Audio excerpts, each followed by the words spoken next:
안녕하세요. 이번 주는 증시가 조금 빠졌죠. 삼성전자 같은 대형주가 잘 버텨줬으니까 지수 대비 중소형주는 조금 더 빠졌을 거예요. 근데 뭐 시장은 원래 그렇습니다. 원래 변동성이 있고 원래 불확실해요. 변동성이 없고 확실한 거 하려면 예금해야겠죠. 원래 시장은 그런 거니까 별로 특이사항은 아니고요. 특이사항이라고 하면 이번 주에 굉장히 재미있는 리포트가 하나 나왔습니다. 그동안 투자자들이 우스갯소리 정도로 이야기하던 PDR이라는 개념을 제도권에서 미래가치 측정 지표로 발표한 것인데요. 이 발표 하나로 굉장히 많은 이야기가 오고 갔던 한 주였어요. 보통 증시 격언에 합리화하기 어려운 주식 가격을 합리화하는 새로운 지표나 가치 측정법이 나오면 버블이다 혹은 버블의 꼭지다 라는 식의 이야기가 있잖아요. 그래서 이 PDR에 대한 이야기가 그것을 뜻하는 게 아니냐 하고 이야기가 많이 나왔습니다. 정확히 이야기하자면 그냥 PDR 하고 나온 건 아니고 현재 어떤 주식의 적정 가격을 이야기할 때 미래 전체 시장 크기를 예측하고 그 예측을 바탕으로 다시 이 회사가 커버 가능한 시장을 예측하고 그걸 바탕으로 다시 그 회사의 이익을 예측해서 현재 밸류에이션을 한다는 것이거든요. 뭐 이에 대해서 맞다 틀리다 의견은 투자자마다 다를 수 있으니까, 그리고 저한테는 제 투자 스타일상 저런 게 별로 정상적인 말로 보이진 않아서 그냥 넘어가기로 하고요. 오늘 이야기할 부분은 이 PDR과 관련된 지표 발표가 나왔을 때 투자자들 사이에서 나왔던 지금이 과연 버블이냐, 버블의 꼭지냐에 대한 이야기를 해보려고 합니다. 마침 이에 대해 인사이트를 얻을 수 있는 하워드 막스의 메모가 10월 13일자로 오랜만에 하나 나와서 중요한 부분을 전달드리면서 제 생각도 같이 풀어볼게요. 전체를 제가 그냥 단순하게 번역해 드리는 건 아니니까 궁금하신 분들은 제가 더보기에 원문 링크를 해놓을 거거든요. 꼭 원문을 찾아보시기 바랍니다. 제가 또 영어를 잘 못해서 잘못 해석했을 수도 있고, 이게 투자자마다 중요하다고 생각하는 부분이 달라서 같은 것을 보고도 다른 결론을 내거나 포인트가 다를 수도 있으니까 꼭 한번 찾아보시기 바랍니다. 자, 바로 본론으로 들어갈게요. 하워드 막스가 13일자로 올린 메모는 지금 현재 주식시장의 상황에 대해서 굉장히 길게 이야기를 하고 있어요. 근데 긴 메모 안에서도 제가 생각하기에 줄기가 되는 것이 있었는데, 그건 바로 금리에 대한 이야기였습니다. 저금리에 대한 이야기였어요. 정확히 말하면 저금리의 힘에 대한 이야기였습니다. 그냥 무식하게 지금 주식시장의 밸류가 높으니까 보수적으로 운영하자 뭐 이런 식의 주장을 하는 것이 아니었고, 저금리 상황에 대해 상당히 넓은 시야를 보여줍니다. 우리가 흔히 이를 버드뷰라고 하죠. 넓게 보는, 위에서 넓게 보는 시야. 이번 메모는 하워드 막스의 버드뷰를 보는 느낌이었어요. 그리고 이 금리에 대한 버드뷰가 결론까지 쭉 연결이 되거든요. 막스는 메모에서 현재의 저금리에 대해서 총 7가지 생각을 공유합니다. 핵심만 요약하고 쭉 연결을 시켜 볼게요. 이게 처음 들으시는 분들은 되게 어려울 수 있는데 결국 첫 번째부터 마지막까지 같은 맥락의 이야기를 하는 것이거든요. 그냥 이해 안 가더라도 쭉 들어보시면 나중에 이해가 될 겁니다. 막스가 저금리에 대해서 첫째로 언급한 것은 저금리가 파이낸싱과 관련된, 그러니까 자금 조달과 연관된 모든 것을 매력적으로 만들고 있다는 것이었어요. 즉, 자금 조달 비용을 낮추고 있다는 말이죠. 미국뿐만 아니고 우리도 그렇죠. 현재 부동산 시장이나 주식 시장으로 들어오는 돈들, 그리고 금융권의 대출 추이를 보면 이 말이 실감될 겁니다. 대출을 일으켜서 자산을 구입하는 데 따르는 금융 비용 부담이 현저하게 낮아지고 있고, 이거는 대규모 투자가 필요한 기업의 비용 구조와도 쭉 연결이 같이 되어 있어요. 제가 금리에 대한 설명을 과거 영상에서 할 때 저금리가 소위 말하는 고성장주의 고밸류를 합리화시켜주는 이유를 말씀드린 적이 있는데요. 지금 막스가 간단하게 말하는 것이 바로 그 이야기입니다. 이런 고밸류에 대한 이야기는 뒤에도 계속 나와요. 막스는 두 번째로 저금리는 미래 현금 흐름을 할인한 현재 가치를 증가시킨다라고 이야기합니다. 굉장히 당연한 말이죠. 근데 이게 말이 어려운데 되게 쉽습니다. 아주 단순하게 말하면 이론적으로 현재 어떤 자산의 가치는 그 자산이 미래에 벌어올 현금 흐름의 총합을 할인한 것이거든요. 그리고 여기서 적용하는 할인율을 금리로 이야기할 수가 있는데, 그 금리가 낮아지니까, 즉 할인율이 낮아지니까 현재 가치가 높아진다는 이야기예요. 쉽죠? 자, 일단 이거를 기억을 하시고요. 세 번째는 이렇게 금리가 낮아지니까 자본선 자체가 아래로 내려간다는 것입니다. 이 자본선은 제가 예전에 설명드린 적이 있어요. 위에 링크를 걸어 드리는데요. 간단히 이야기하면 수익률과 리스크의 관계를 이야기한 것이에요. 투자자들이 위험을 조금씩 더 테이킹할수록 더 높은 수익을 기대할 수 있다는 건데요. 당연한 말이죠. 이런 자본선이 금리 자체가 낮아지면서 선이 아래로 이동했다는 이야기예요. 이거를 지금 그림으로 보여드리고 있죠. 자, 여기까지 이게 말만 복잡했는데 잘 보면 아주 쉽습니다. 저금리는 대출의 비용을 낮췄고요. 그리고 각종 자산들의 현재 가치를 높였어요. 금리가 낮아지고 유동성이 풍부해졌으니 수요가 높아져서 현재 가치들이 올라오는 측면도 있겠지만 미래 벌어올 돈의 총합을 밸류에이션 하기 위해 현재로 그거를 땡겨올 때 적용하는 할인율인 금리가 과거 대비 낮아지니까 과거 대비 현재 가치가 높아진다는 말이에요. 그리고 이렇게 낮아진 금리, 다시 말하면 이렇게 낮아진 무위험 수익률은 각종 자산의 기대 수익률을 끌어내립니다. 당연하겠죠. 각종 자산의 금리 대비 초과 수익은 위험을 테이킹함으로써 얻어지는 것인데 과거 대비 무위험 금리 자체가 큰 폭으로 내려가기 때문에 이런 선 자체가 아래로 내려가게 돼요.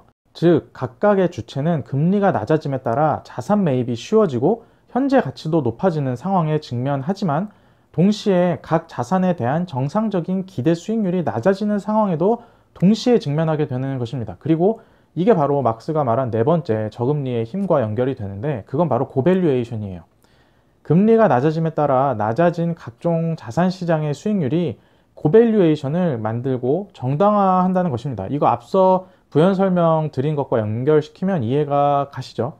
언뜻 보면 완전히 반대되는 개념 같은데 다시 보면 완전히 일맥상통하거든요. 저금리가 자산에 대한 매력도를 높이고 동시에 할인율에도 영향을 줘서 현재 가치를 높인다는 것이죠. 이를 최대한 간단하게 설명드리면 우리가 흔히 주식시장의 그 PER, 퍼의 역수를 기대 수익률이라고 하잖아요. 퍼 10배면 이 10의 역수인 10분의 1이 곧 10% 수익률이고 기대 수익률이고 단리로 하면 10년의 원금을 뽑는다는 이야기예요. 그래서 예를 들어서 국채 수익률이 3%라고 하고 주식시장이 리스크에 대해서 응당 받아야 할 추가 대가를 3.5%라고 한다면 두 합은 6.5%고요. 이 6.5%의 역수가 주식시장의 퍼 밸류가 된다는 것이거든요. 적정 퍼가. 6.5%의 역수는 15.3배 정도가 됩니다. 근데 이 국채 수익률 자체가 저금리로 0.5%가 되어버리면 주식시장 리스크 프리미엄 3.5%랑 합해진 수익률이 4%가 되고 그 4%의 역수는 25배가 되거든요. 그래서 각 자산의 밸류에이션 기준이 금리가 낮아지면 높아지게 됩니다. 상대적으로. 저금리를 설명하면서 첫 번째부터 네 번째까지 결국 고밸류에이션 상황에 대해 일맥상통하는 이야기를 한 거예요. 이해가 가시죠, 이거? 이거에 대해서 워렌 버핏도 예전에 그런 말을 한 적이 있어요. 기술적으로 제로금리 시대가 오게 되면 그 멀티플에 대한 상방이 열린다는 맥락의 이야기를 한 적이 있거든요. 기술적으로. 그리고 막스는 다섯 번째로 이런 저금리 상황은 연준이 조절할 능력을 보유했다고 언급을 하고요. 여섯 번째로 낮은 이자율로 예상 수익률이 낮아지면 사람들이 위험을 감수하기 시작한다고 이야기를 합니다. 이 그림과 같이 자본선 자체가 내려왔기 때문에 이전과 같은 동일한 수준의 위험 감수로는 리스크 수준으로는 기존과 같은 수익을 내기가 어려워지고요. 그래서 더 높은 수익을 내기 위해서 기존과 같은 수익을 내기 위해서 투자자들은 더 많은 리스크를 테이킹하기 시작한다는 뜻이죠. 막스는 이 상태에서는 각 주체들이 기존보다 낮아진 수익 수준을 받아들이기보다는 대부분의 사람들이 더 많은 위험을 감수하는 방식을 선택하고 있다고 이야기합니다. 메모에서. 마지막으로 막스는 저금리 때문에 신용 경색 가능성은 낮다고 마무리를 해요. 이런 저금리의 힘을 이해한 상태로 다음으로 시장 지수에 대한 코멘트를 이어가거든요. 이거를 뭐 길게 나왔는데 조금 요약을 하자면 현재 상황에서 시장 지수는 시장 전체에 대한 판단을 할 때 좋지 않은 포인트를 제공할 수 있다고 이야기를 합니다. 그러면서 이야기하는 게 소위 기술주라고 이야기되는 테크 리더들과 그 외의 회사들의 양극화를 이야기하고 이 기술 리더들의 수익 구조에 대해서 이야기를 해요. 쉽게 요약하자면 기술 리더들의 현재 이익은 최대 이익이 아닐 뿐더러 현재 이익이 테크 리더들의 그 잠재력을 심각하게 과소평가하게 만든다고 이야기합니다. 막스는 테크 리더들의 향후 파이가 엄청나게 늘어날 거니까 현재 이익을 기준으로 밸류에이션을 하면 안 된다, 뭐 이런 이야기를 하는 게 아니고 지금 수익을 놓고 이야기하는 거예요. 예전에 제가 어떤 고수분의 제약사 밸류에이션 이야기를 전달하면서 비슷한 말을 했던 적이 있는데 이 테크 리더들은 시장 점유율을 확대하기 위해 신제품을 개발하고 경쟁에서 앞서기 위해 적극적으로 지출하면서 얘네들 자발적으로 마진을 억제하는 쪽을 선택한 것이고, 그 테크 회사들이 어느 시점에서 그들의 외형 성장을 적당하게 조정할 의지가 생긴다면 자연스럽게 적극적인 지출을 줄이면서 마진율이 증가하게 될 것이란 이야기입니다. 막스가 이야기하는 게. 우리나라 제약사를 다시 예로 들면, 신약 개발을 위해 연구개발비를 엄청나게 쏟아붓는 제약사의 경우, 막 아무것도 없는 바이오를 이야기하는 게 아니고 국내 우량 제약사를 이야기하는 것인데요. 이런 제약사들은 현재 당기순이익, 영업이익 자체는 낮아 보이고 고밸류에이션을 받고 있는 것 같아도, 이 제약사들이 당장 이익을 높이고자 하는 의도만 있다면 연구개발비 조정을 통해 충분히 이익을 크게 뽑아낼 수 있는 경우랑 비슷하지 않을까 생각을 해요. 어차피 깔아놓은 라인이 있기 때문에 당장 연구개발비 줄인다고 회사 개발이 뭐 내일 모레 어떻게 되는 것은 아니니까, 이런 회사들은 의지만 있다면 이익을 높일 수 있는데 미래를 위해 그렇게 안 하는 것이죠. 그래서 이런 부분을 고려한다면 현재 이익만, 현재 그 수익만을 놓고 이 회사를 평가하는 것은 이 회사의 잠재력을 과소평가하게 된다는 말이 되는 것이죠.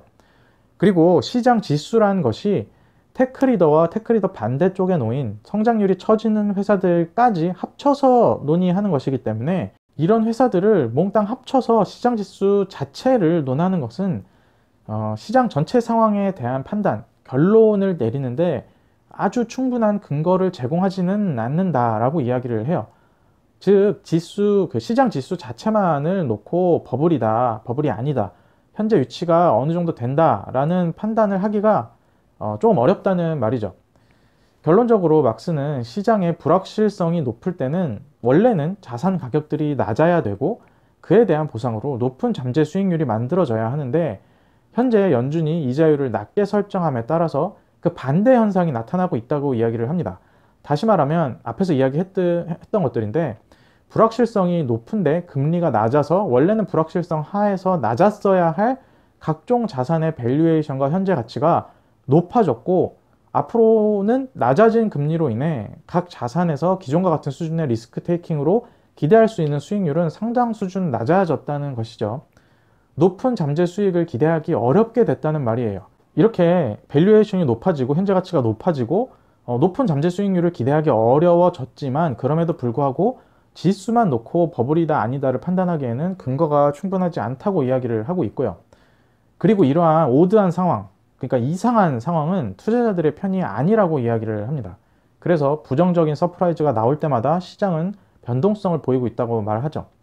제 생각에는 막스가 결론적으로 말하고자 하는 것은, 원래 상태로 보자면 이 정도 시장이면 버블이었고 극단적인 수준의 시장인데, 저금리 상황과 테크리더들의 이익 특성으로 인해 현재 시장을 버블이라고 하기에는 무리가 있다라는 것을 간접적으로 이야기하는 것 같습니다. 그래서 막스도 메모에 결국에는 지금 시장은 심하게 비싸지도 않고 극단적이지도 않다, 몇 년간 금리가 낮다고 가정하면 몇 년간 이 상황은 더 지속될 수도 있다, 다만 이런 맥락에서 군침도는 투자 대상을 찾기는 어려운 일이다 라고 이야기를 하고 있어요. 방어적이고 밸런스 잡힌 투자 포트폴리오를 구축해야 한다는 이야기죠. 지금까지의 회복에 취하지 말고 방어적으로 포트폴리오를 구축해야 하는 시기다 라는 말을 분명히 하고 있는 것 같습니다. 그리고 동시에 막스는 이게 전액 현금화를 의미하지 않는다고 분명히 메모에서 이야기하고 있고요. 방어적이라는 이야기가 전액 현금화를 이야기하는 것은 아닙니다. 막스가 메모에서 뭐 매크로적인 얘기도 하고, 이 팬데믹을 극복하기 위한 정부의 노력이 뭐 충분했느냐 이거에 대해서도 이야기를 하고, 양극화, 불평등 뭐 이런 거에 대해서도 얘기를 쭉 하는데, 그런 것들은 제가 생각하기에는 뭐 그렇게 핵심적인 내용은 아니었던 것 같아요. 제가 보기에는 그랬다는 거예요.